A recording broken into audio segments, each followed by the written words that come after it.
Wes ping 7 iki tamu kakung kuwi teko mertamu. Kerep-kerepe teko ing wayah bengi. Terus mlebu ngono bae menyang kamar kerjane Pak Jeksa. Kala-kala uga teko ing wayah esuk nalika Pak Jeksa ngunjuk teh ngarepake budal kantoran. Nanging banget kudune panjenengan malah seneng nampa tekoku iki. Wong aku ora duwe sedya ala. Aku teko nggawa karep becik minangka mitra, tebungan utawa malah sedulur. Merga aku wis panjenengan luwari saka sengsaraning urip. Aku wis ora kaya kewan maneh sing dikurung, sing dirantai hawa nepsu lan kebebasan sing dak duweni. Pak Jeksa mengungkulake pasuryane sing katon tuwa lan sayah. Kaya ing bengi-bengi kala tamu kuwi teka. Pak Jeksa ora nate wangsulan, rasa lingsem campur kedhuwung kawuran sedih sarta akeh maneh rasa pangrasa sing liyane wis ndadekke Pak Jeksa ora kawuga angucap. Awit sejati cukup nyenengi jagongan karo Tarno kuwi saumpama tamu kuwi dudu Kusna Unfail, wong Kampidana mati sing wis dieksekusi 12 dina kepungkur. Tekane ing bengi kapisan pancen nyebabake Pak Jeksa kamiwe den Pak Jeksa nduga yen rohe Kusna Unsinwail kuwi arep nekek dheweke. Minangka balas dendam sakingku kawijane Pak Jeksa ngatungake jempol lan drijine sakloron sing mratadani marang kebaten pedane komandan regu tembak. Banjur ngredane bedhil ditarik lan mbledhos, bedhil kang muni bareng mungkasane urip Kusna Unsinwail. Nanging nyatane rasa wedi lan pangirane Pak Jeksa satuhu tanpa dasar. Kusna Unsinwail malah teka kanthi gapyak sarta ngucapke panuwun.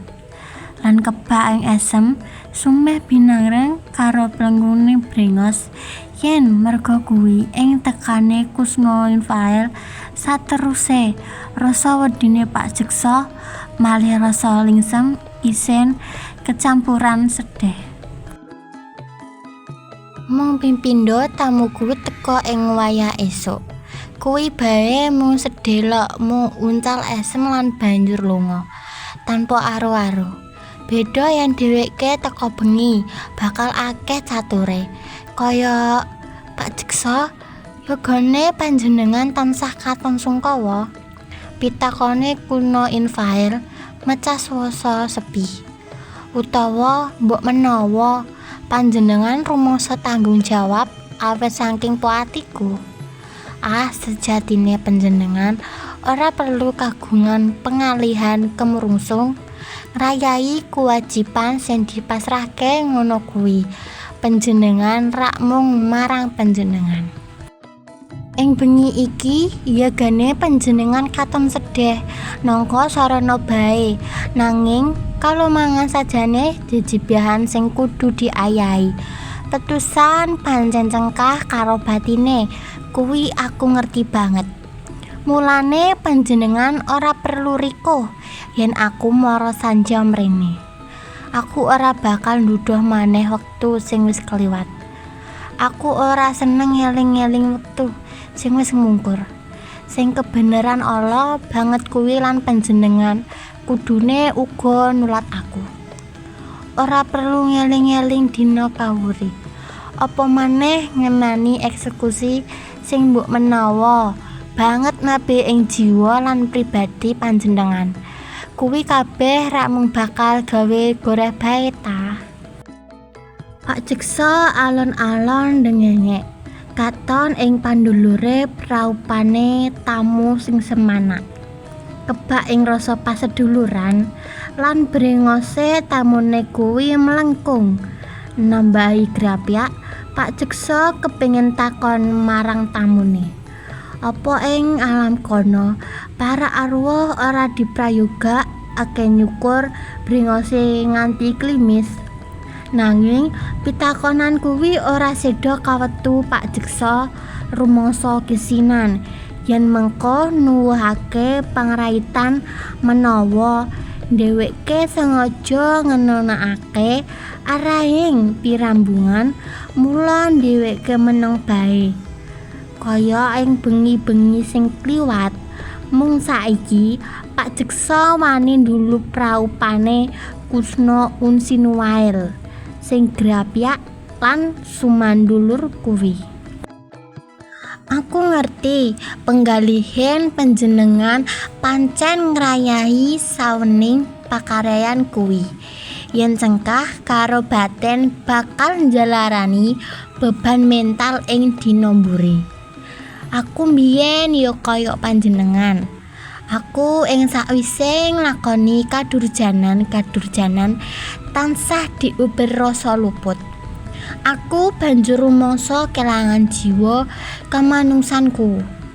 Lan kuwi njalari aku sengsara. Kusna Unsinwail ngulu itu.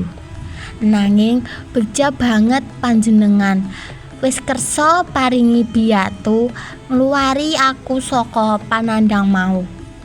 Pak Jeksa ngremakake mripate.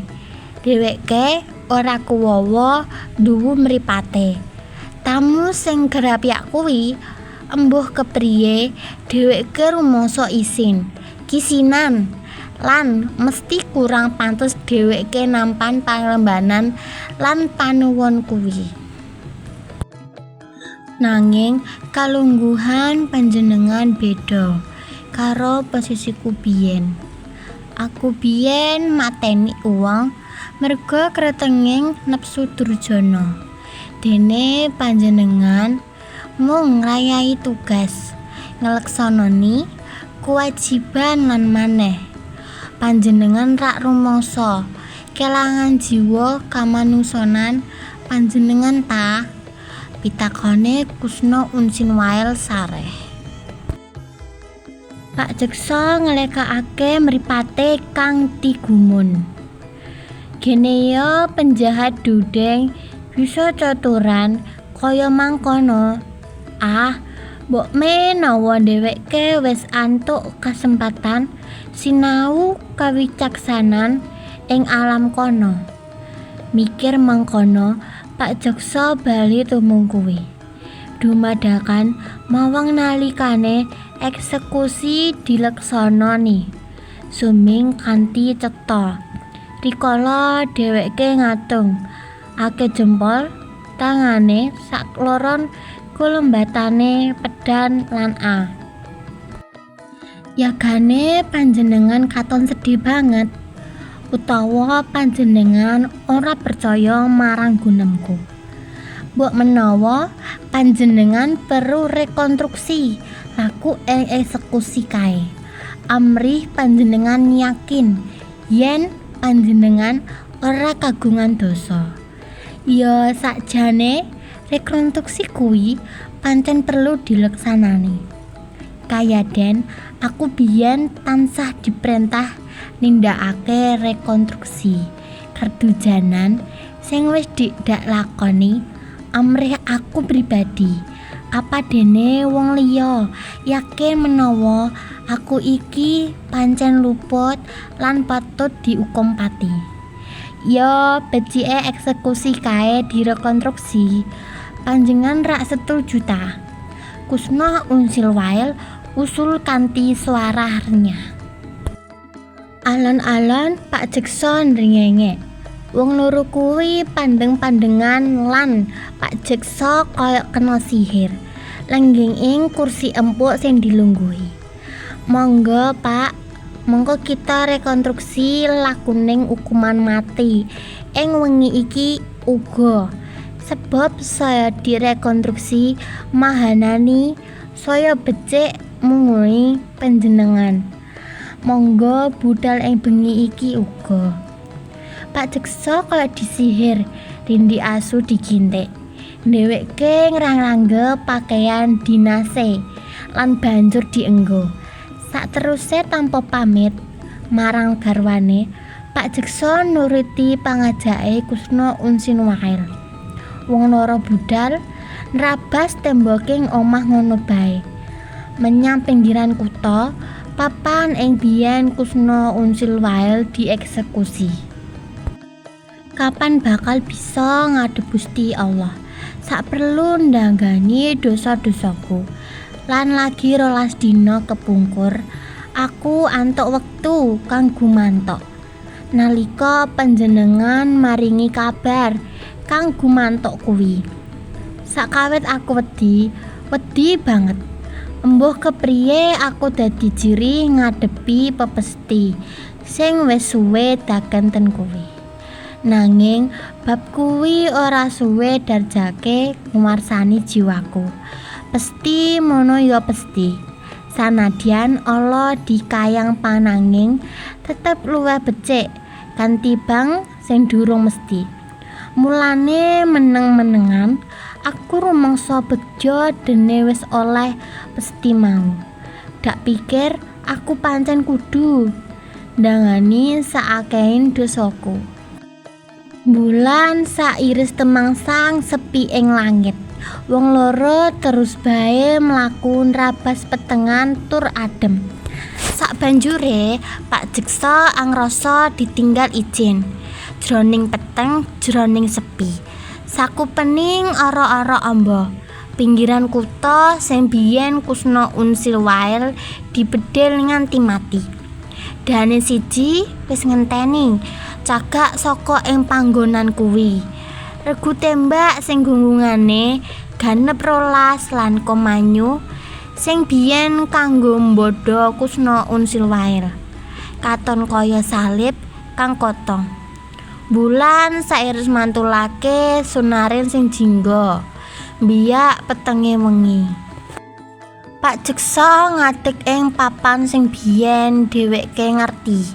Sakwenehing wong saka regu tembak kuwi nyelehno ke bedhel. Banjur mlaku mungkin cadak ngadeg.